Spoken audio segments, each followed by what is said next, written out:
আসসালামু আলাইকুম ওয়া রাহমাতুল্লাহি ওয়া বারাকাতু। আলহামদুলিল্লাহ রমজান মাস কোনো যোগ করা যাবে না, কোনো বিয়োগ করা যাবে না। যতটুকু করেছি আল্লাহ মাফ করে দেখ, যতটুকু করেছি আল্লাহ মাফ করে দেখ। বিয়োগও করা যাবে না, যোগও করা যাবে না। ধীর স্থিরভাবে আল্লাহ সুবহানাহু ওয়া তাআলাকে স্মরণ করতে হবে, ধীর স্থিরভাবে আল্লাহ রাসূলের পদম অনুসরণ করতে হবে, ধীর স্থিরভাবে ধর্ম ব্যবসায়ীদেরকে চিহ্নিত করতে হবে, ধর্ম ব্যবসায়ীদেরকে চিনে তাদের কাছ থেকে দূরে থাকতে হবে।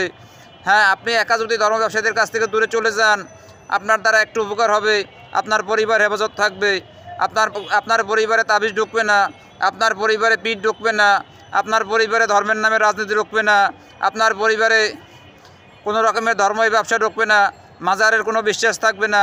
অতএব আপনি আগে সংশোধন হন, কারণ আল্লাহ সুবহানাহু ওয়া তাআলা বলছে কু আনফুসুকুম নার, নিজে জাহান্নামের আগুন থেকে বাঁচো এবং আহাল পরিজনকে বাঁচাও। অতএব আগে আপনি ধর্ম ব্যবসায়ীদের হাত থেকে বাঁচুন এবং আপনার পরিবার পরিজনদেরকে বাঁচান। কারণ ধর্ম ব্যবসায়ীদের হাতে যদি থাকেন, বলা যায় না যে জান্নাত নসিব হবে কিনা, জাহান্নাম সুনিশ্চিত। কারণ তারা কেউ শরীয়তের উপরে নেই, তারা যার ধান্দায় নিজেদের পেট গোছানোর জন্য ব্যস্ত। অতএব ধর্ম ব্যবসায়ীদেরকে চিহ্নিত করুন, আল্লাহ রাসূলের পদম অনুসরণ করুন, আল্লাহর হুকুম মানুন, রাসূল সাল্লাল্লাহু আলাইহি ওয়াসাল্লামের পদম অনুসরণ করুন। আল্লাহ আপনাকে এবং আমাকে দুনিয়া এবং আখিরাতে নাজাত দান করবে।